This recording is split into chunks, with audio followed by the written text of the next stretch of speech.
Okay, this video is in response to a question by a viewer of one of my other videos about how much room is in the cab of this thing.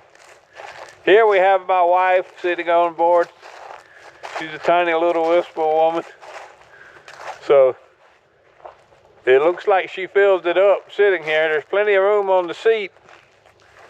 As you look down, you get an idea of how close the dash and the floor comes to the seat.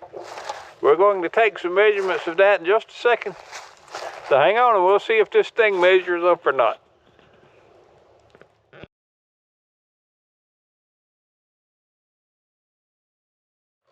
As I said in the introduction, I've had a lot of questions about the measurements of this cab thing. I had one viewer in particular, I told him that I would measure the dimensions of the cab. For example, the width of this seat is 29 inches.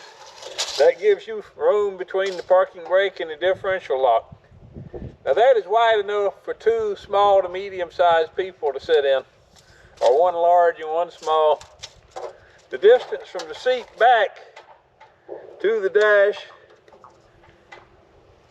is 28 inches. And the distance from the front of the seat to where the cup holder sticks out is 12.5 inches. Let me climb in here. It actually works better if I turn the handlebars a little bit. It's not really meant to be driven with two people sitting side by side in the seat, but you can do it. But in a few moments I'll show you a caveat of this stuff. You'll zoom in down here where my feet are. There's plenty of room here.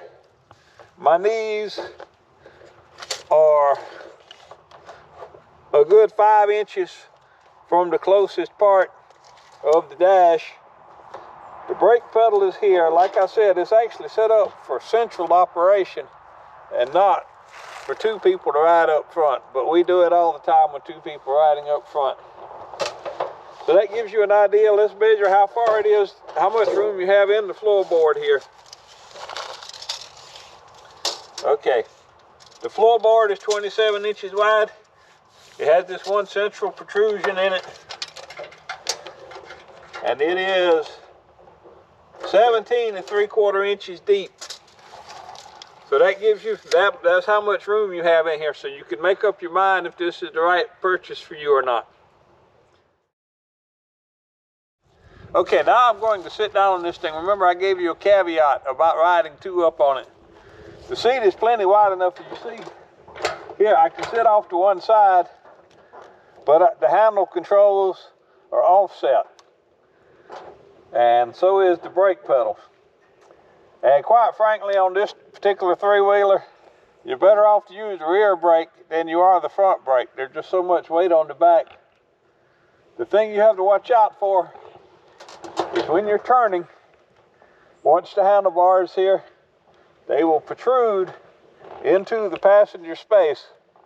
So if you're sitting side by side on the seat with somebody, you have to watch out for that. It's even a little bit of a bother if you're sitting in the middle and you're kind of a wide person. But, the same thing. When you're on your side, it will run right into you if you're not careful, if you're riding two up. Generally, if you're riding solo, it's fine just like this. Of course, they come with passenger accommodations meant for the rear. You pull this latch up and you drop this seat down. And that is supposed to be your rear passenger accommodations.